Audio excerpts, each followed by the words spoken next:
All right. So one more thing I want to go over with you is how to get your sword in here. And I want to do that. There's a way, if you go look on my YouTube channel, you'll see that there's a different way of doing this. This is a much faster way, so I'm saving you guys all a bunch of time. So I'm probably going to take that way down, actually, even though it works. It's a lot more work in some cases. So after I show you that little part and something called polygroups inside of here, you're going to work for the rest of the class period watching the video and then sculpting on your brush, and then it'll be due Monday. That is part of your homework. So let's take a look here. I'm going to go ahead and make a new object in ZBrush. If I just click and drag right now, it's set on this simple brush. That's not what I want. I'm going to come over to this cylinder. If I hold down the button, you can see that I think I've talked about this before. You can go to cube or whatever. So I'm going to go to cube and just pull it out. If I hold shift, it'll be straight. And then if I push the T button, now I'm inside of it. It's the way it works. So what I'd like to do is this right here needs to be turned into a poly mesh, because if I try and sculpt on it, it won't work, as we've talked about. So I'm going to go make poly mesh 3D, and then you come down here to initialize. And right now, it's got this tons of extra stuff, and it has this weird top on it. So I usually go down to initialize real quick, and then Q cube, like that. It'll be whatever size you decide it to be and however subdivisions you want. And again, we can just scale in here. Okay, so I've got this, and let's take a look at this. I'm going to change it to a non-waxy color, and we're going to look at this. And inside of ZBrush, when you're not in the Move tool, so it's important you realize you're not in the Move tool, you have the ability to mess these colors on it. If I push Shift F, it turns on the colors and it turns them off as a shortcut. It's right up here. It also gives me the lines. If I turn off the white word lines, then the lines are gone, but the colors are there, and for the opposite for this one too. But what I'm looking at here are polygroups. Anything that is the same color is part of the same polygroup. So I can do things with polygroups that I can't do in any other way. So this is one of the reasons I want to make sure you understand them. Polygroups are basically like submaterials for the max, and if we came in here and added 3 or 4 materials on this object, we would have submaterials. And each of those would end up importing into ZBrush once we set it up as a polygroup. So with polygroups, we have 2 things I want to talk about in here. We can do masking and we can do hiding. Both of them can be on polygroups or whatever, but the reason I'm bringing this up is because they're stupid. The way they work is stupid. They obviously developed by 2 different people, and they are exactly opposite of each other. So let me show what I mean. If I push Control and drag, I am now doing a mask. And by the way, this is another thing that's kind of annoying. This is not masked, but this is. It has to be fully engulfing. If I want to get those 2, I need to fully engulf this. And now that part is masked. Okay. So ignore my buttons, my shortcuts. I will do everything inside of the menu so you guys can work inside of there too. But now I have this masked. And what does that mean? If I move it right now, it's only going to move the part that's not masked, basically the non-selected part. So that's masking, right? And if I want to deselect some mask, if I want to cut off some of the mask, if I hold Control, I'm going to just do the top part up here. Control again to mask, and then Control Alt. Let me get back out of the Move tool here. Control Alt and drag. It makes a white box. See, if I let go of the Alt, it's black or gray, and if I turn on the Alt, it's white. And now it's deselecting those areas. So let me try and do like this much. And then if I do Alt, oops, wrong one, sorry. Alt, then it's deselecting those areas that are selected. So how do you know which areas are selected? Because of that gray, it's only that one box. That's the problem I don't like about this gray stuff they do. Anyway, the other option besides masking, and you can also, by the way, Control, you can also paint. If I had more divisions, let me divide this up here. I can paint with Control button down. I turn into a paintbrush, and I can mask out specific areas much easier. Let me grab my pen.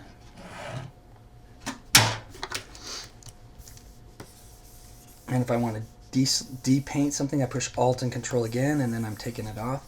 I think we go over this more in the next video.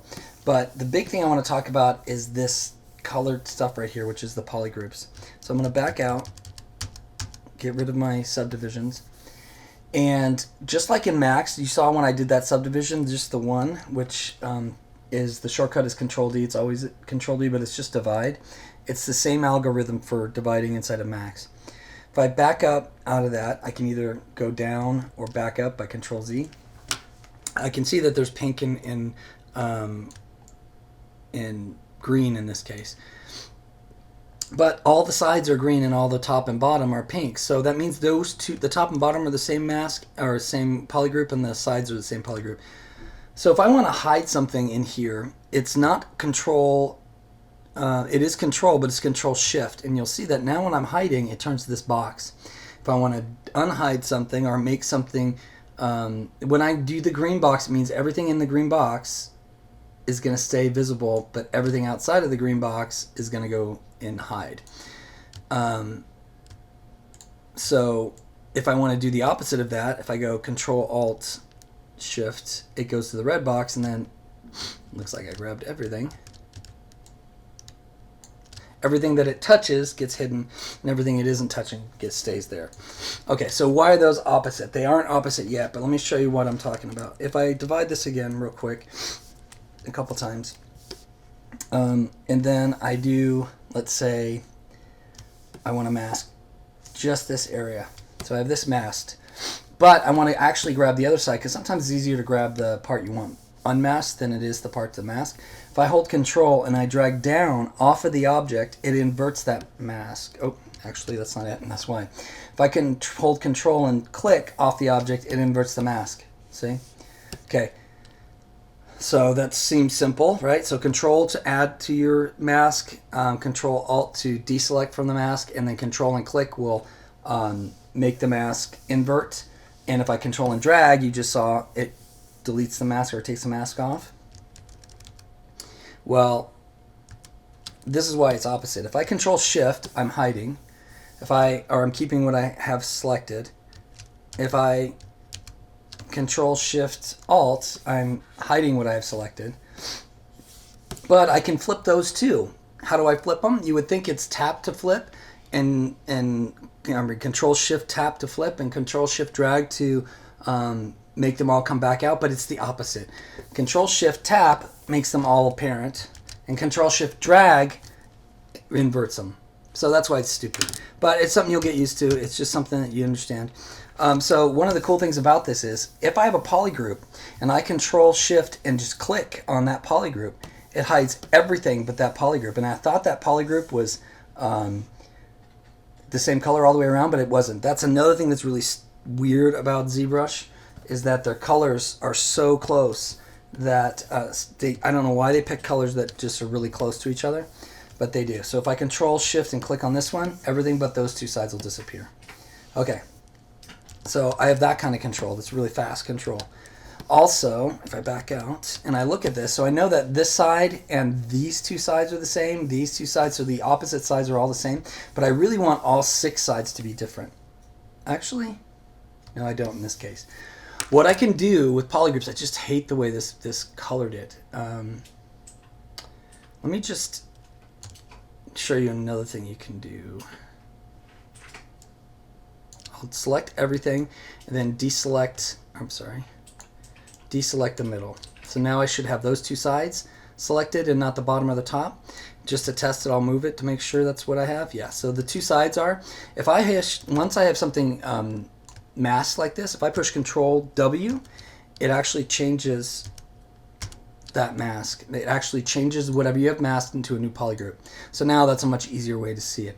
So what I have here is 3 different polygroups on 6 different sides, but none of those sides are touching. None of the 2 polygroup sides are touching. So what I have the ability to do is, instead of doing control edges like we do inside of ZBrush or Max to get hard surfaces, we can come down to modify top. Actually, no, sorry. First we have to go to crease, and then see this thing right here? It says crease PG. If you roll over it, it'll say crease polygroup border. So that means all the edges of every polygroup are going to have a crease on it. So if I push that button, now you'll see this tiny invisible line, that kind of dotted invisible line, and it doesn't matter how close I zoom in, it's always too small for real seeing. So now I have that crease on there. Now when I divide it, all of a sudden it doesn't do this crazy stuff anymore. And I can divide it again. And if I go Shift F, you can see that it's now a hard edge. If I turn off the creases at this point and then divide again, and let's do one more actually. One more crease. And then divide, so I have it 4 times divided, and then I turn off the creases, uncrease all, and then divide again. Now I'm getting those edges that I may have wanted. See? Nice, clean stuff edges. So polygroups will make your life really easy, and I'm going to show you what that means.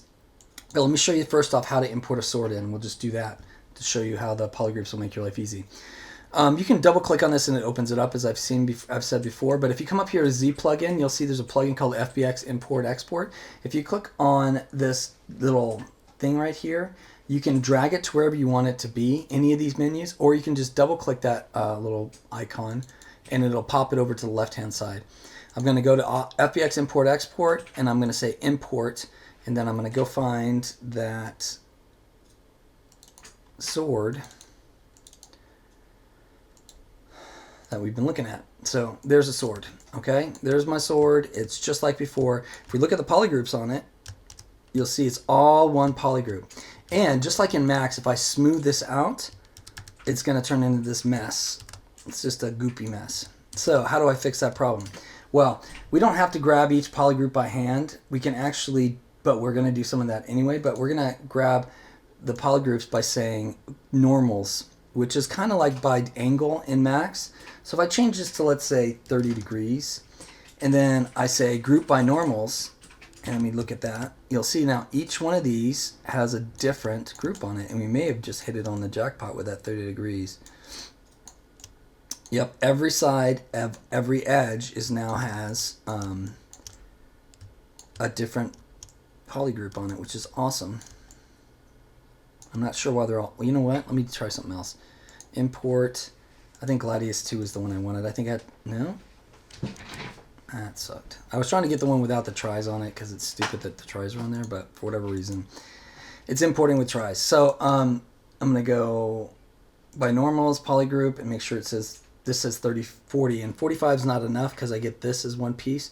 But if I change this to 30 and do by normals, you'll see now they're all separate. Why is that a big deal? Because now I can come into my geometry again and go crease polygroups. And now I can come back up, turn this off, and when I smooth it, it's going to smooth it across those objects and keep those edges semi-hard. One thing I will tell you about ZBrush, it doesn't have smoothing groups. So this stuff is not smoothing because it's based off of the actual polygon. So I can keep going and keep going. And now I've got like 7 and it's 13 million, so that's really wrong. No, and I actually went to 54 million. That's not what we want. So let me back out 1, I'll back out 2. So that's how you get all those hard edges. Now that you have it that way, the next thing I usually do is go to something like Dynamesh. And in Dynamesh, we'll retopologize this whole thing, which was weirdly topologized, and that's why we're getting weird stuff. Yours probably won't be like this. And I'm going to change the resolution up to, what I'm shooting for is however high this one is. Actually, I'm going to go back one more.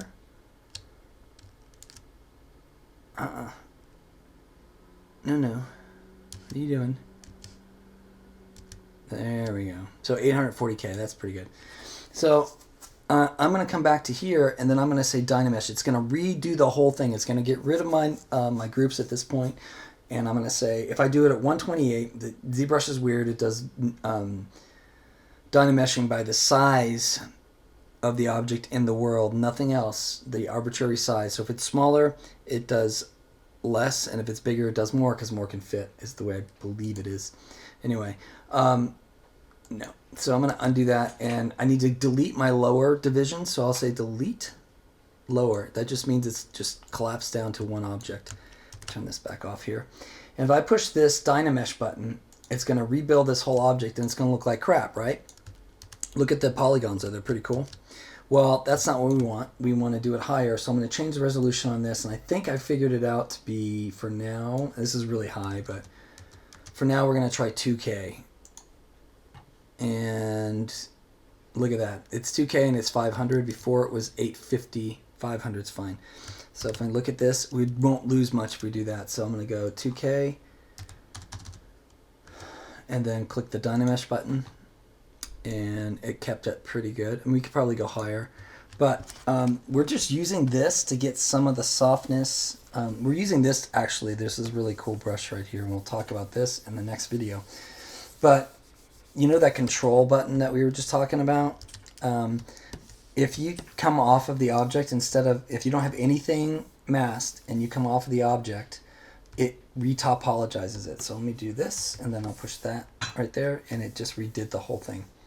And you can see it by looking at this very lightly, right? So anyway, for today, all I want you to do is, after you've sculpted in there now, is to bring your sword in, and then I'm going to show you some ways to do some sculpting. We can use masks, we can use brushes, and we can use all this other stuff. You're going to have all weekend to work on that, or all till Wednesday to work on that, excuse me. But you'll have some time in class, and that's that.